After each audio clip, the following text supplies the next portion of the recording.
দিন আর অপার অনুগ্রহে আমি আপনাদের সামনে আজকে একটা ভিডিও দিব। গতকালকে যে ভিডিওর সঙ্গে মিল রেখে সেখানে বলেছিলাম, ওই ভাই বলেছিল যে ইমান এবং আমলের সালি আমরা বুঝি না। তো এত আলেমুল আমরা যখন বুঝেন না, তখন তো তারা বুঝেন, তারা তো বুঝেন। তো উনি কিন্তু ইমান এবং আমলের সালি সম্পর্কে বললেন না, আমলের সালি সম্পর্কে কিছুই বললেন না। আমলে সালি করলে আল্লাহ খেলাফত দান করবেন। সূরা নূরের 55 নম্বর আয়াত আল্লাহ বলছেন, তোমরা যদি ঈমান আনো এবং আমল করো তাহলে আল্লাহ তোমাদেরকে খেলাফত দান করবেন। এই কথা উনি বলেছেন। তা আমি ওই কথা সুর ধরে বলতেছি, তাহলে আপনাদের উপর কেন খেলাফতের দায়িত্ব আল্লাহ দিলেন না? তাহলে আপনারা যে এদের ভুল ধরেন, এদের ইমানের ঘাটতি আছে মনে করেন আপনাদের দৃষ্টিতে, তাহলে আপনাদের তো ঠিক আছে, নিজের দোষ থাকলে তো অপরের দোষ ধরা যাবে না। আপনি নিজেই আপনি আমল করেছেন কিনা, আমলে সালি করেছেন কিনা সেটা আগে খোঁজ করে দেখেন। আপনার জীবন মিলান রসুলের জীবনের সাথে মিলান। আপনি কোন ক্যাটাগরিতে পড়বেন সেটা দেখেন। আল্লাহ নিজেই বলেছেন, মাইতুর রসুল ফাকাদাত আল্লাহ, যারা আমার রসুলের কর্মকাণ্ড করে তারা তো আমার কর্মকাণ্ড করে।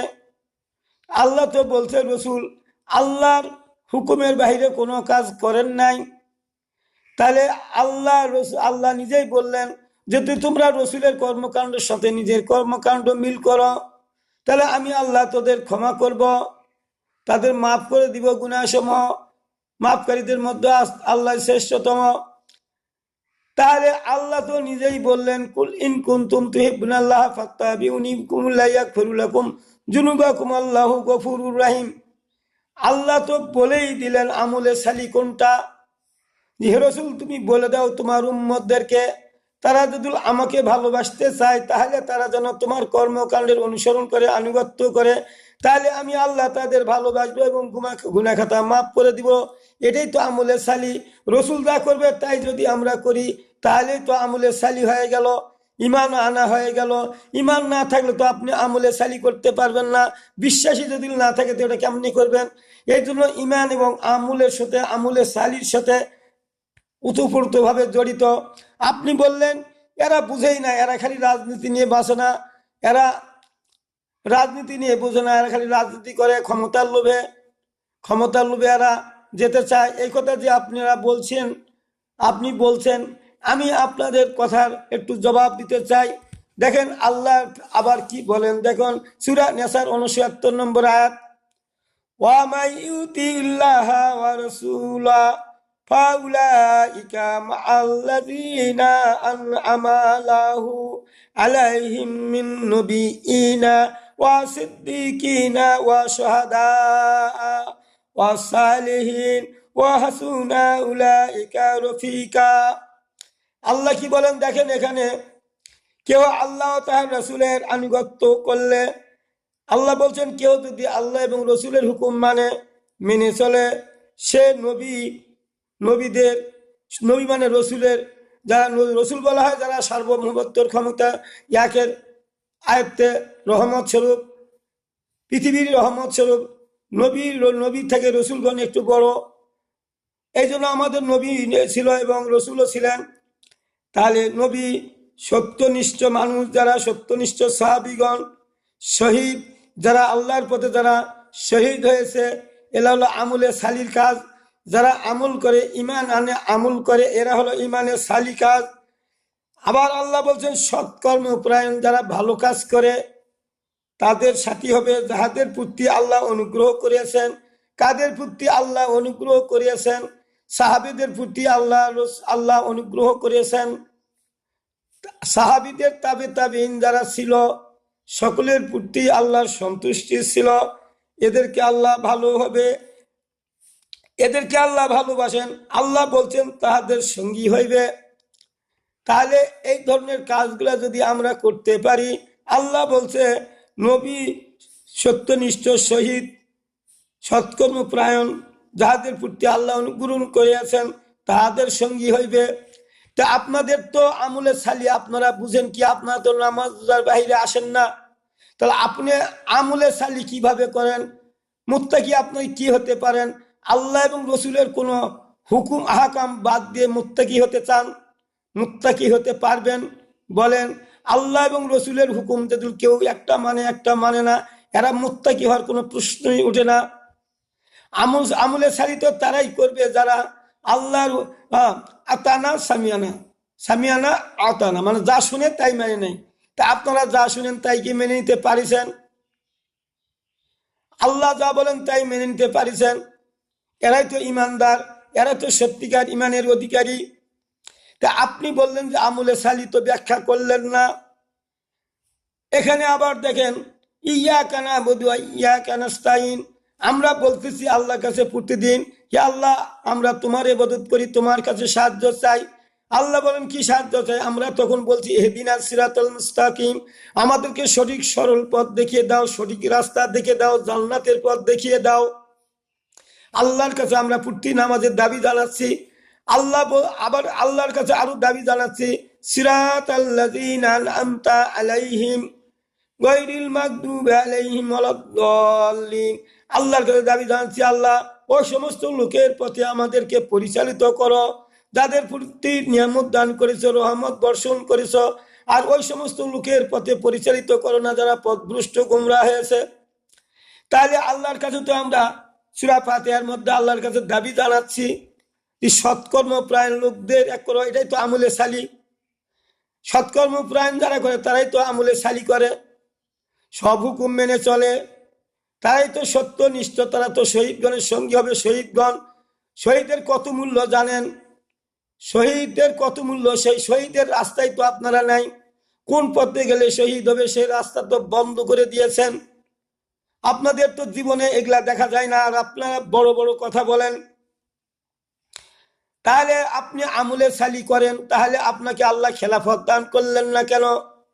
যে লোকগুলা নিজেরা বলে বেড়াই না আমরা আমলে সালি করি, আমরা ভালো কাজ করি, এগুলা পড়ে তারা তো অহংকার করে না। আপনারা করেন না, তে এত অহংকার কেন আপনাদের অন্তরে? মানুষ কেউ করলে আপনি পারেন না, তার বিরোধিতা করেন। আপনি কোরআন হাদিস দিয়ে দেখান আমলে সালি কোনটা। আর রসুল পাক সাল্লাল্লাহু আলাইহি সাল্লাম আমলে সালি ছাড়া সাহাবীগণ আমলে সালি করে নাই। তাদের জীবনী ইতিহাস খুঁজে দেখেন। রসুলের জীবনীর সাথে আপনাদের জীবনের যদি মিল না হয়, তাহলে আপনি তো পূর্ণাঙ্গ ইমানদার হতে পারবেন না। লা ইউমিনু আহাদুকুম হাত্তা ইয়াকুনা হাওয়াহু তাবআন লিমা জিতু বিহি। আল্লাহ নবী বলেন, তোমাদের চিন্তা চেতনা আমার চিন্তা চেতনা, তোমাদের মতামত আমার মতামতের সাথে যদি মিল না হয়, তাহলে তোমরা কেহ পূর্ণাঙ্গ ইমানদার হতে পারবে না, আমলে সালি হতে পারবে না।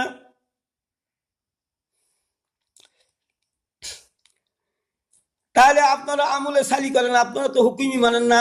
আর আপনাদের মুখে বড় বড় কথা, এই কথাগুলো বলে মানুষদেরকে বিভ্রান্ত করছেন, ৭৩ দলের মধ্যে নিয়ে যাচ্ছেন।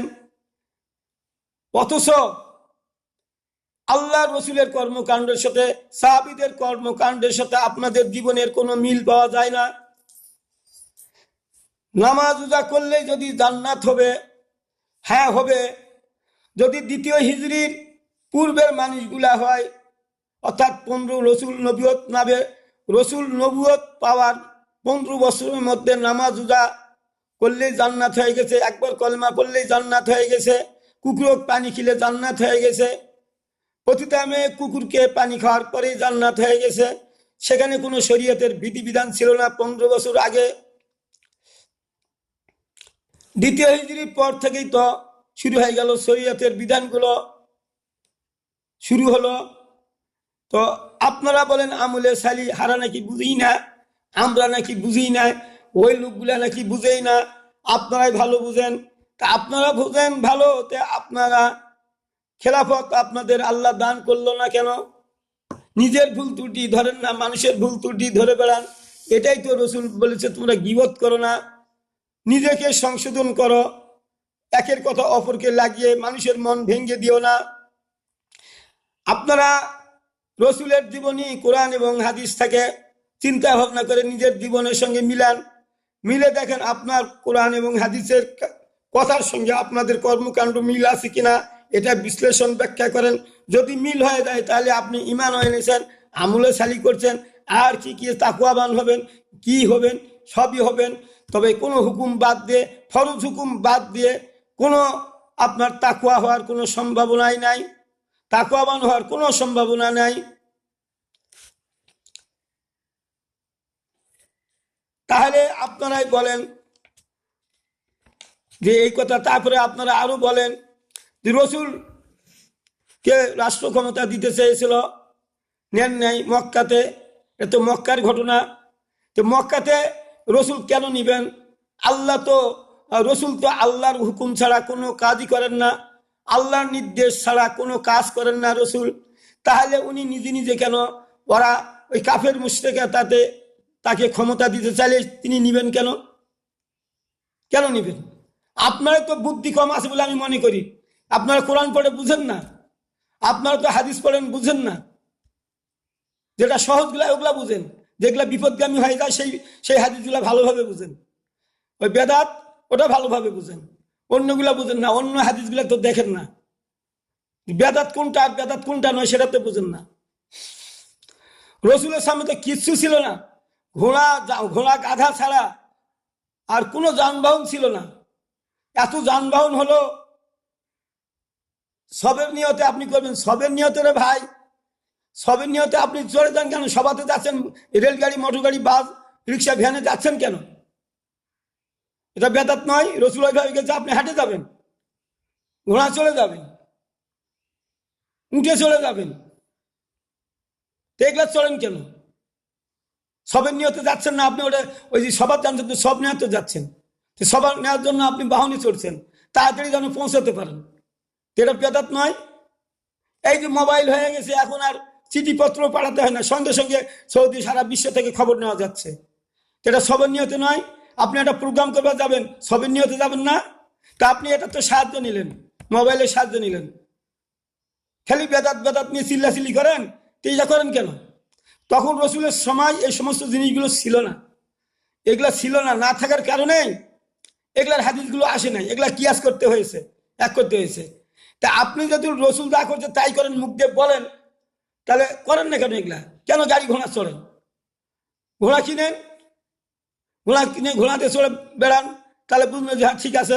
ঘোড়া পালেন এখন বাংলাদেশে, নিয়ে আসেন, সৌদি, ইরান, তুরস্ক, মিশর, পাকিস্তান থেকে নিয়ে আসেন ঘোড়া, নিয়ে আসে এখানে প্রজন্ম সৃষ্টি করেন, করে এগুলা করেন। কোরআন হাদিস বুঝেন না আর অন্যদের ভুল করে বেড়ান, নিজে বিশ্লেষণ ব্যাখ্যা করেন না। যখন যে পরিস্থিতিতে, বিজ্ঞানটা কি? বিজ্ঞানটা কোরআন নয়? আল কোরআন বিজ্ঞানময় কোরআন তো, আল্লাহর কোরআন তো, কোরআনে তো সব কিছুই আছে। আপনারা গবেষণা করেন নাই, পান নাই, পাবেন কেন?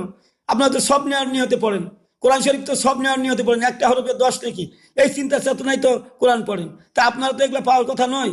আর আল্লাহ তো বলছে যারা কোরআন পড়ে ওই আয়াতের হুকুম মানে না, তার থেকে অধিক জালিম আর কি আছে? তাদের অন্তরের উপর আল্লাহ আবরণ দেন যাতে করে তারা কোরআন বুঝতে পারে না। আল্লাহ তো সেটা ব্যবস্থা করে দেন। কোরআন পড়বেন, সত্য পথ পাবেন না, আমলে ছালি আপনারা বুঝবেন না, রসুলের কর্মকাণ্ড বুঝবেন না। কেন? কোরআন তো এগুলো বলা হয়েছে, বুঝবেন না। ফৌজদারি দণ্ডবিধি বুঝবেন না, আদালত বুঝবেন না, জমি জমা সংক্রান্ত বিষয় এগুলা বুঝবেন না। বুঝার তো কথা নয়, কারণ আল্লাহ নিজেই বলছেন তো তারা বুঝবে না। আপনারাই বলেন, আমি আপনাদের বিবেকের কাছে ছেড়ে দিলাম যে আপনারাই বলেন যে রসুল যা কাজ করছে তাই আমাদের করতে হবে, রসুলের কর্মকাণ্ডের সাথে মিলাতে হবে।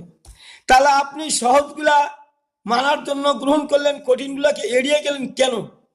ওগুলা কাজ নয়, ওগুলা রসুল করে নাই। ওগুলার জন্যই তো রসুলের জীবন দিতে হয়েছে, সাহাবীদের জীবন দিতে হয়েছে, রসুলের রক্ত ঝরাতে হয়েছে শরীরে। এগুলার কারণে তো অনেক সাহাবী শাহাদত বরণ করেছেন, আহত হয়েছেন, পঙ্গু হয়েছেন। এগুলার কারণেই তো আল্লাহ রসুল যা করছে তাই করতে গিয়েই তো এটা হয়ে গেল। তা আপনাদের হচ্ছে না কেন? বসে থেকে বক্তৃতা দিলে হবে? আল্লাহ বলছে ওই জাতির অবস্থা আল্লাহ পরিবর্তন করে না, যে জাতি নিজের অবস্থা নিজেই পরিবর্তন করে না। তাহলে আপনারা বলেন তো, আপনারা কি এই কাজটা করেন? করেন না। তাহলে আপনারা বলেন যে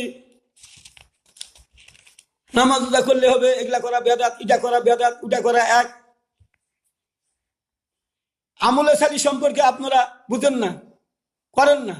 আল্লাহ সূরা নূরের 55 নম্বর আয়াত বলেছেন, খেলাফত দান করবে যারা আমল করে, ঈমান আনে, আমলে সালি করে। তাহলে আপনারা ঈমান আমলে সালি সম্পর্কে কি বুঝেন?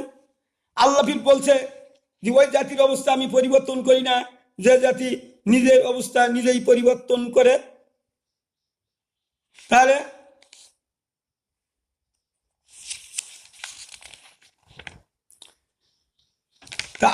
আপনারা এই ধরনের জিনিসগুলো বুঝেন না, না বুঝে মানুষদেরকে বিভ্রান্ত করে মানুষগুলোকে বহু দলে বিভক্ত করে ফেললেন। তাহলে আপনারা আল্লাহর কাছে কি জবাবদিহি করবেন? আল্লাহর নবীর কথা বলেন, বারবার বলেন, মক্কার কথা এখনো বলেন কেন? আমার এই কথাটা শুনলে ভারী আমার মনটা খারাপ হয়ে যায়। কেন খারাপ হয় জানেন? যে মক্কাতে তো কিছুই ছিল না, নামাজ তো 4 রাকাত ছিল মিয়া। তখনকার লোকেরা 4 রাকাত নামাজ পড়ে জান্নাত পেয়েছে যারা মারা গেছে ওই সময়। সেই জন্য তো কিছু কিছু ইউটিউবে ফেসবুকে তো শোনা যায় যে অমুক একক তো নামাজ পড়ে নাই, একক তো একক পড়ে নাই। আবার সেখানে বলতে গিয়ে ভুলটা কি হয়েছে জানেন? ভুলটা হয়েছে সূরা মুমিনুন নাজিল হয় নবুয়তের 6ষ্ঠ বর্ষে। 6ষ্ঠ বর্ষে নবুয়তের নাজিল হয়। তখন 9টা পয়েন্টে যারা কাজ করেছে তারা জান্নাতি হয়ে গেছে।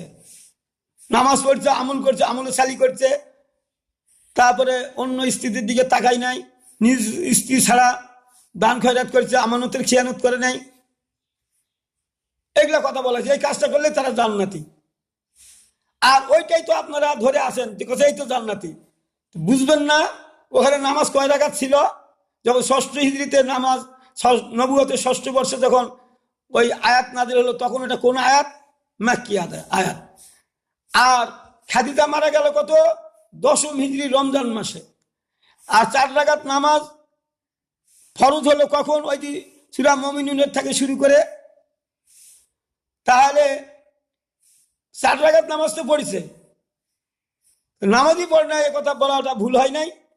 ভুলটা এই কারণে হয়েছে যে ওই হাদিসগুলো আমাদের জানা নেই, ওই হাদিসগুলো সম্পর্কে আমরা গবেষণা করি নাই। মক্কার শরীয়ত কি ছিল এটা নিয়ে গবেষণা করি নাই। মক্কাতে কেন রাসূল সাল্লাল্লাহু আলাইহি সাল্লাম ক্ষমতা নিল না, এটা তো বুঝেন নাই। জনবল নাই, কিচ্ছু নাই, মানুষ ঐক্যবদ্ধ নাই, প্রকাশ্যে নামাজ পড়া যায় না, প্রকাশ্যে দাওয়াত দেওয়া যায় না। তো মক্কাতে উনি রাষ্ট্র ক্ষমতা কিভাবে নেবেন? আর সেই কারণে আপনারা বলেন যে রাসূল মক্কা তে ক্ষমতা নেন নাই, এক করেন নাই। আরেকটা আমি জবাব দেই, বিশেষ করে যেহেতু ওই কথাটা উনি বলছিলেন, গালিব সাহেব বলছেন যে 3 জন লোক আমার কাছে আসলো, ছেলে আসলো, বোধহয় ইন্টারমিডিয়েট পাস হবে, অথবা ইন্টারমিডিয়েটে ফার্স্ট ইয়ারে অথবা সেকেন্ড ইয়ার হবে। তা আসে প্রশ্ন করলো যে আপনারা কেন রাষ্ট্র ক্ষমতা চান না? আপনারা কেন রাষ্ট্র ক্ষমতায় যেতে চান না? গণতন্ত্র কেন চান?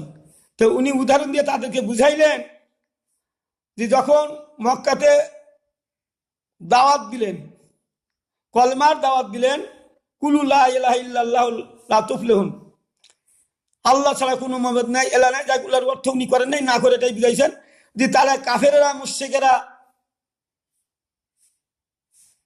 কি বললো? রসুলকে পাথর নিক্ষেপ করে রসুলের মুখ দিয়ে রক্ত ঝরাইলো। এই যে দেখেন, রসুল কাফেরদের সঙ্গে আপোষ করেন নাই। কি আপোষ করেন নাই? কাফের সঙ্গে আপোষ হয় নাই। 6ষ্ঠ হিজরিতে এক হয় নাই, হুদায়বিয়া সন্ধিতে এক হয় নাই, সন্ধি হয় নাই, মদিনা সনদ হয় নাই। এই ইতিহাসগুলো ভুলে যান কেন? কেন আপনারা খালি মাক্কি আয়াত নিয়ে বাসেন না? এগুলো আলোচনা করেন না কেন? গালিব সাহেব এত বড় মাফের আলেম, আপনি যে ওইটা বুঝালেন, আর এই জন্য কাফের মুশরিকদের সঙ্গে কোনো আপোষ করা যাবে না, তাদের কোনো বিধিবিধান নেওয়া যাবে না, কিছু নেওয়া যাবে না। আপনি যে বললেন আপোষ করে নাই, তাই আমরা তাদের সঙ্গে কোনো আপোষ করি নাই। তো এই কথা বলে আপনি কি বুঝাতে চাইলেন? কি আপোষ করেন নাই আপনি? কি রসুল কি আপোষ করে নাই বলেন? সেটা তো বললেন না, সেটা তো প্রকাশ করে বললেন না। যে রসুল দিয়ে আপোষ মীমাংসা করে নাই, মার খেলো, তাও ওই যে তাদের প্রস্তাবে রাজি হয় নাই, তাহলে তো এটাই বুঝাইছেন আপনি যে এই এক ক্ষমতা দিতে চাইছিল নেই নাই, ইটা দিতে চাইছিল নেই নাই, রসুল তাদের কোনো একই নেন নাই। একবার তোমার ইবাদত করি, একবার আমার আল্লাহর ইবাদত করি, একবার মূর্তির পূজা করি, একবার এটা করি, এগুলা বললেন। তো এটা মানেন নেই। তো এখনো কেউ কি মানে ওটা এখনো কেউ মানে? আপনি দেখেন কোন দলের মধ্যে তারা মানে এটা। আপনি তো মানেন না, এটা কখনকার তাও তো বুঝেন না। পরে রসুল ক্ষমতা নিয়ে কাফেরদের সঙ্গে চুক্তিবদ্ধ হন নাই, মদিনা সনদ রচনা করেন নাই। শেষ ভালো তার, সব ভালো তার, শেষের কাজকর্মগুলা রসুলের দেখেন না? যেগুলা কাজ না করে ইমান হারা হয়ে মুনাফিক হয়ে চলে গেল, তারা দুনিয়া থেকে বিদায় নিল। কি কারণে তারা মুনাফিক হয়ে বিদায় নিয়ে গেল? বুঝতে হবে না? কিছু মানে না, নামাজ রোজা পড়বে, সব কিছু করবে, তারা যুদ্ধ জিহাদ করবে না, মুনাফিক হয়ে গেল। তাদের নামাজ ছিল না, রসুলের পিছনে নামাজ পড়ছে, রোজা করেছে। তা আমরাও তো নামাজ পড়ি, রোজা করি, জিহাদ তো ভালো মনে করি না। আর আল্লাহ বলে নাই 216 নম্বর আয়াতে, 116 অথবা 216 আয়াত এই সূরা বাকারার, যে তোমরা যেটাকে ভালো মনে করো সেটা তো তোমাদের জন্য অমঙ্গলকর, আর যেটাকে তোমরা ভালো মনে করো না সেটাই তোমাদের জন্য কল্যাণকর। তোমরা যুদ্ধ জিহাদের অনুমতি দেওয়া হলো, অথচ তোমরা তা অপছন্দ করলে। আর এটাই তোমাদের জন্য কল্যাণকর, অথচ তোমরা বুঝলে না। আর যেটাকে তোমরা ভালো মনে করছো এটাই তোমাদের জন্য অকল্যাণকর, কিন্তু তোমরা বুঝো না। কেন? আপনারা তো বুঝেন না। এই আয়াতটা কার কাছে প্রযোজ্য হবে? যুদ্ধের অনুমতি দিয়েছে আল্লাহ, হুকুম দিয়েছে, যুদ্ধ ফরজ, আর আপনারা সেটাকে অমান্য করলেন। আপনারা করলেন না। তা আপনারা যদি বললেন যে রসুল আপোষ মীমাংসা করেন নাই, এখন যারা রাজনীতি করতেছে রসুলের কর্মসূচির মাধ্যমেই তো করতেছে। তারা রসুলের সবগুলা হাদিসগুলো, তাদের রসুলের কর্মকাণ্ড, সাহাবীদের কর্মকাণ্ড সামনে রেখে তো এগুচ্ছে। ওই জাতির অবস্থা আল্লাহ পরিবর্তন করে না, যে জাতি নিজের অবস্থা নিজেই পরিবর্তন করে। তা আপনারা তো সেটাও করলেন না, আপনারা তো সে কাজটাও করলেন না। তাহলে আপনারা শুধু খালি বিরোধিতার খাতিরে বিরোধিতা করে যাচ্ছেন, নিজেও পারেন না, কেউ করলে সহ্য হয় না। আমি আপনাদেরকে অনুরোধ করছি, এই ধরনের কথা বলে মানুষদেরকে বিভ্রান্ত করুন না। বিভ্রান্ত করলে নিজেরাই ক্ষতির মধ্যে পড়বেন। নিজে পারেন না, কেউ পারছে, তাদেরকে উৎসাহ দান করেন। ফাকাতিল ফি সাবিলিল্লাহ লা তুকাল্লাফু ইল্লা নাফসাকা ওয়া হারিজিল মুমিনিন। আল্লাহ নিজেই বললেন, হে রসুল তুমি অন্যের বিরুদ্ধে লড়াই করো, কারণ তোমাকে এই ব্যাপারে জিজ্ঞাসাবাদ করা হবে। এই ব্যাপারে তোমাকে জিজ্ঞাসাবাদ করা হবে। তো রসুল সাল্লাল্লাহু আলাইহি সাল্লাম নিজেও যুদ্ধ করেছেন, মুমিনদেরকেও উদ্বুদ্ধ করেছেন, করেন নাই? করেছেন। তা আপনারা কেন উদ্বুদ্ধ করেন না? জিহাদ, যুদ্ধ এগুলাকে নিরুৎসাহিত করেন কেন? নিরুৎসাহিত করে বিভিন্ন দলে বিভক্ত করে ফেলেন মানুষদেরকে।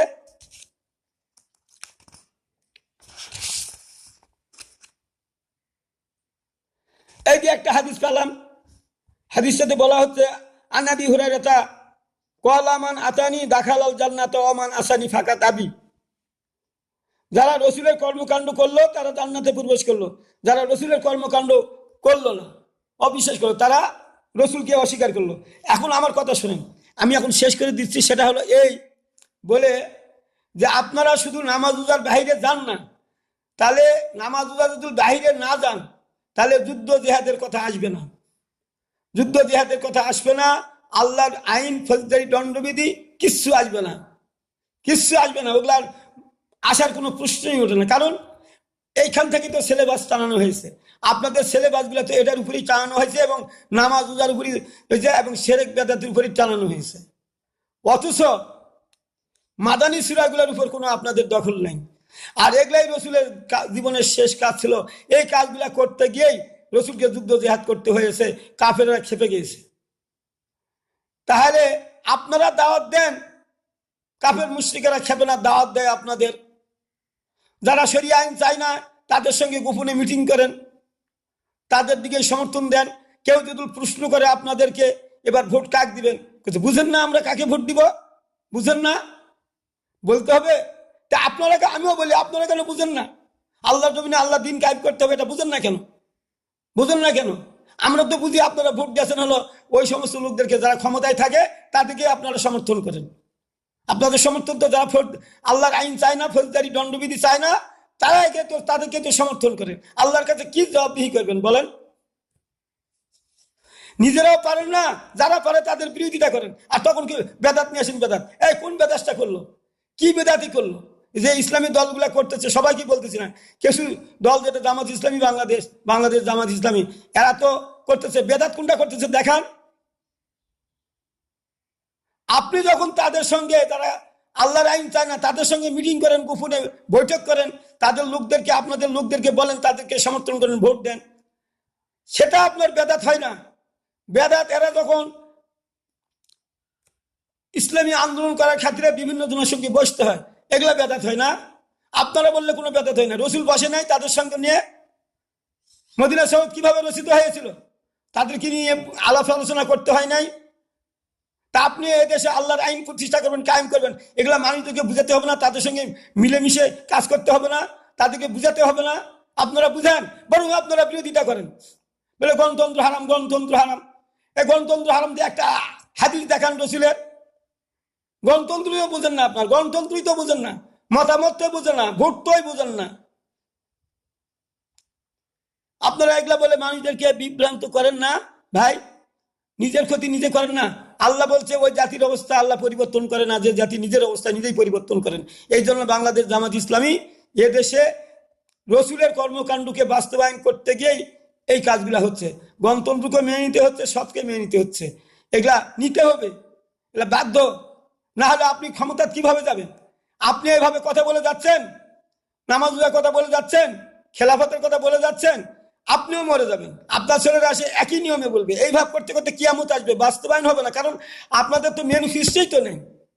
আল্লাহর জমিনে আল্লাহর দ্বীন কায়েম করার জন্য আপনাদের তো সেই গঠনতন্ত্রই নাই। তারপর আপনারা নিজেরাই পারেন নাই, আপনাদের প্রজন্ম পারবে? তারা তো বলবে আমার পিতামাতারা যা করছে আমরা তাই করব। তাহলে সেদিন কিয়ামতের ময়দানে আল্লাহ বলবে কোন জাতির অবস্থা পরিবর্তন করে না, যে জাতি নিজের অবস্থা নিজেই পরিবর্তন করে। কি বাবা, তোমরা সুদ ঘুষ যারা চালু রেখেছিল, যারা শরিয়া আইন মানে না, তাদেরকে তোমরা দুনিয়াতে সমর্থন করেছিলে, কি জবাব দিবেন আপনারা? কি জবাব কি করবেন? এই জন্যই তো আমি দেখি এত বড় নেতারা যখন আপনারা মাঠে ময়দানে আসেন, লোক কয়টা যায় আপনাদের মাহফিলে? শোনার জন্য যায়, আপনাদেরকে সমর্থন করে না, কিন্তু শোনার জন্য যায় আপনারা কি বিরোধিতা করছেন, কি পক্ষে বলছেন, বিপক্ষে বলছেন, এটা শোনার জন্য যায়। আপনাদের ওই মানুষ দেখে আপনারা উৎফুল্ল হয়ে বলছেন যে আমরা যেমন দাওয়াতি কাজই না করি, তাহলে এত লোক আসে কিভাবে? এমনি যায়, আপনার কথাবার্তা শুনে তারা বিশ্লেষণ ব্যাখ্যা করে, যাতে করে সামনে আলোচনা বক্তৃতা করা যায়। আপনারা কি বিরোধিতা করেন, কি পক্ষে বলেন, কে বিপক্ষে বলেন, এই কথাগুলো তারা শুনে এর বিশ্লেষণ ব্যাখ্যা করে। সেটা তো আপনারা বুঝতে পারেন না, পারবেন কেমন করে? আপনাদের কোরআন মানে আল্লাহ তো আপনাদের অন্তরের উপর আবরণ দিয়েছেন, কোরআন পড়লেও বুঝবেন না, এবং কোরআনে হুকুম যে ওই আয়াত যেটা পড়লো ওই আয়াতের হুকুম একামতে আপনারা বেমালুম ভুলে গেছেন। ভুলে যান নাই তো করেন না কেন? আমার প্রশ্ন, যদি আপনারা বলেন যে না আমরা ভুলি নাই, তো ভুলেন নাই তো করেন না কেন? কাজটা করেন না কেন? আমি ফির এটা বলি, শোনেন, আপনারা এটা বলবেন না, করেন না এই কারণে যেহেতু আপনারা অর্থ বুঝে পড়েননি। সব নেওয়ার জন্য পড়ছেন, হাফিজ বানাবেন, এক বানাবেন, অমুক বানাবেন, এগুলা করতে গিয়ে আপনাদের এই বিপদে পড়ছেন। কিছু মানেন আপনারা, অবশ্যই মানেন, ওই যে 10 দেখি এটার উপর খুব জোর দিচ্ছেন, এই হাদিসের উপর, কিন্তু আর হাদিসগুলো তো আপনারা খুঁজে দেখেন না। আমি এ পর্যন্ত আজকের ভিডিওটা শেষ করে দিলাম। আসসালামু আলাইকুম।